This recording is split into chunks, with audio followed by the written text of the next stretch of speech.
Hey, welcome to the kitchen. My friend Atlas and I are going to be making a worm composting bin today. Join us with the tools and materials required to make ourselves a special worm situation. This is going to be the first video of many and you can expect more to come. What I've got here to start with is some totes. These are 20-gallon totes that I picked up from the local hardware department store, and I've taken the lid from the first one, you can see, and cut the shape of the perimeter out.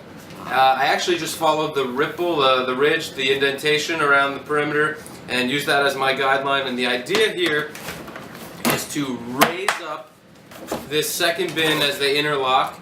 We're going to be making a 4-tiered system, and that's going to allow this upper bin and all the subsequent bins to bottom out and leave me a good amount of space below. So this first bin, the bottom container, is actually going to strictly be a water reservoir. The idea is, as you put moist goods in there, as the worms create moisture through whichever processes, we're going to wind up with an accumulation of water at the bottom, and the worms can actually drown from it. So I want to provide a reservoir, also just enough depth, 5 or 6 inches there, so that water can build up in the bottom. And this water is actually really good, a good compost plant ingredient. So what you will do is take that, save it, and put it into a jug. Use it in your watering can, diluted as far as you want. I'm going to make one container with you because all the other ones on top of this are the exact same. And right now, they all have to live in this one container at the beginning just to populate it and to make the soil conditions correct. So I want to just point out a note that a lot of folks will put a spigot or a tap under this bottom bucket so they can evacuate that water, and that's great. I didn't bring one when I don't have one, and I don't care. So what I'm going to do is just leave it as it is.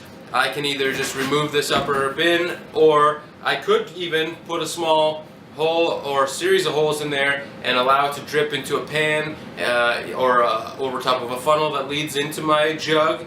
There's a million different things that I can think of to do to make that work, but right now, for the purpose of simplicity here, I'm just making a nice and easy bin that's going to give me a good population of worms, and from there we're going to make many other videos on how to make other worm farming systems.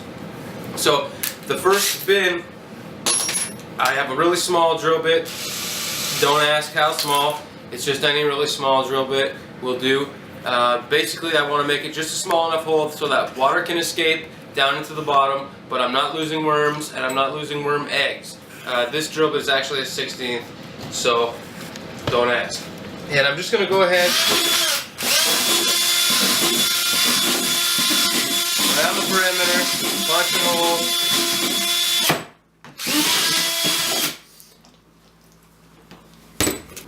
And I just went around the outside in that lower indentation area, so that's the lowest part of the bucket. So I've got several holes punched, and this is going to allow me to drain water from this bottom bin.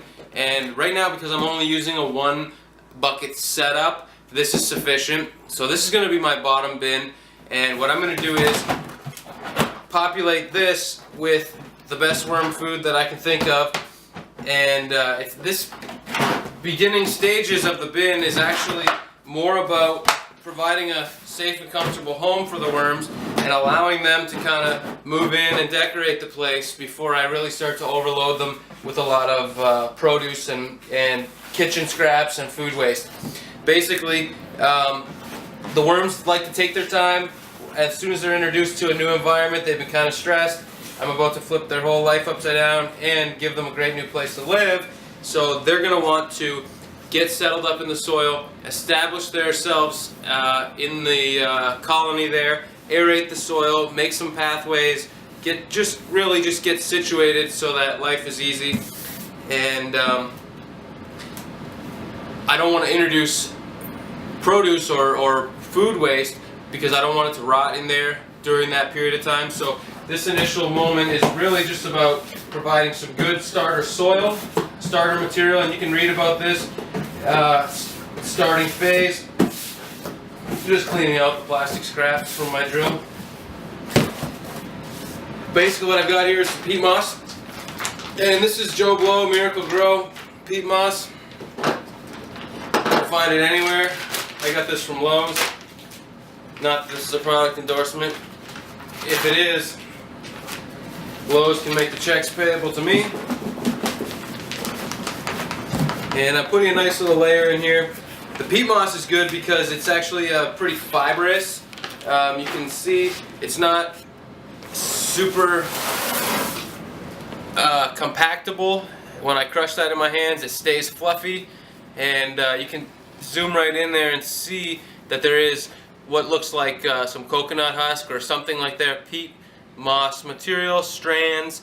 So it's able to hold moisture really well, it doesn't clump up really well, and it stays fluffy for these worms to be able to tunnel and travel from side to side. So I'm just going to pass that around in there, break up the chunks. The worms I'm going to be using are red wigglers.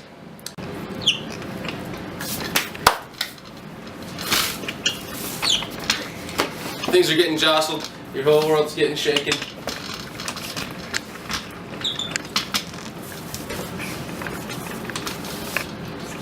I'm just going to keep talking like nothing's happening. You're the one who's really experiencing the difficulties in the video there. Just crank it. Unloosen the... There you go. Now she cranks. There we go. Thanks, guy. Things are getting crazy. Feel yourself rising to the elevation, rising to the occasion. Okay, so we've got these two separate containers of worms. One brother packs worms in plastic, one brother packs worms in cardboard. Both are good. I've been transporting them. And also I want to mention that this is an indoor worm bin. I live with people who don't really appreciate a lot of smells. And that's going to be acceptable here. So if you're worried about having your worms in the house, worry no more. The idea is just to keep enough coverage and enough dry material in the worm container that the smell isn't penetrating. Also, if you have a lot of smell in the worm bin, that means you have rotten food or spoiling food, and that means that your worms aren't eating it fast enough. So you just want to maybe adjust your feeding schedule. And also, I make sure that as I feed these guys, I bury the food material. Now they're kind of getting scared up by the light, but if you could come on in here and take a look, this container has a pretty good amount of worms in it. There's a good whack of them right there. Pretty good amount of worms in there, and worms are controlled by the light. That's the best thing to remember while you're doing this. And in the first day of this worm bin, I'm actually going to focus a light over top of the container to keep the worms from trying to crawl out of this uncomfortable new plastic environment. And that's going to send them down into the dirt, force them to do a little bit of roaming, do a little bit of excavating, do the things that they do best, all these worm things. And hopefully after about 24 hours they won't want to leave. I can start to shut the light off and let them control their own destiny. So I'm just going to turn this over, dump these worms in. And right now, like I said, I'm not going to be feeding food waste. All I'm going to be feeding these worms is a little bit of cardboard. There, how's a good pile of worms there? A little bit of cardboard, a little bit of wood shavings, and whatever came in the buckets provided. Now, there's a lot of harvestable worm castings in this. You can see that fine soil, very black, crumbly, retains moisture incredibly well. These have been moist as they are for a few days now, and that's the best part about this. When you go take this out to your garden, you're going to see excellent soil water retention, and it's also excellent food for your plants. And I haven't seen too many eggs, but there's lots of eggs, I assure you. Okay, so that's my first worm container there. One last little baby there. That's my first worm container there. And I can kind of stir that around so you can get an idea of the concentration of worms. The biggest thing is worms breed rapidly, so you don't need to really worry. As many worms as you start with. I do want to remind that these are red wigglers, red worms, commonly known. And this cardboard box, I'm actually kind of carefully breaking because I want to preserve it, and you'll see why in a second. So I'm just gonna crack that open. Beautiful. And this is a little bit more raw. I see some carrot material there. That might be a little coarse, but that will break down and they will get through it. I've got a lot of leaf material in this pile. So this is from a different worm container. And if I open up in there, you can see a couple of very small babies. Great. So over we go.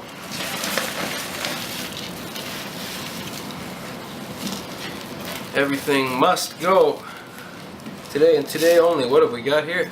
This looks like a butt end of a potato that's actually starting to sprout. Great. Okay, and the reason I kept this piece of cardboard here is because I'm actually going to use it kind of like a lid to keep everything down under there. It will help keep the darkness in, and like I said, the worms are really ruled by light, so the best mechanism for controlling the worms I have is by putting a light overhead. And I'm just going to distribute these guys around, send them where I want them to go, and then I've collected a couple of things. The first is a small bag of wood chips from my shop vac. This is red oak, by the way. Love that red oak. And that's a hardwood, a dense chip, maybe kind of coarse, but it's going to retain a lot of moisture for me and provide a good carbon material. Brown waste, as you know it in compost. Okay, I'm back at it. Basically got all the wood chips in. I wanted to make note that some of the pieces left over from this container are quite large, and they've been in there for a little while, so when I prep my next round of newspaper, I make sure to kind of rip it into strips here, and I'll even go as far as to kind of break that up a little bit as I put it in. The more pieces the better, the smaller the better, the more edges the better. And I'm putting this in here dry at the moment. But any paper products I use except for the glossy stuff in magazines. So they say that the ink from the newspaper isn't bad, but when you get the high gloss advertisements and newspapers and stuff, you want to avoid that. So the next thing I'm going to do is just kind of reach in here and jumble the whole situation together. All my new peat moss with all these new wood chips and all this new newspaper material plus everything that came. Yeah, there's a big chunk. See, that's a piece of newsprint, several layers, wasn't quite ripped up. So when I find something like that, I just kind of peel it, send it down into some little pieces. So I have a really good mix of worm castings already from the previous containers and the origin of the worm here. I have a good percentage of wood chips mixed in here and some newspaper. The newspaper I don't mind if it kind of stays on top a little bit because that's going to provide a little bit of shelter or cover from the light. Like I said, these worms are ruled by light. So anyway, there I go. Mix the situation together. Other things you could put in here is sand, smaller gravel. If you want just a little bit, granite is good. It kind of breaks down over time and adds a good mineral to the soil. There's some friends of ours.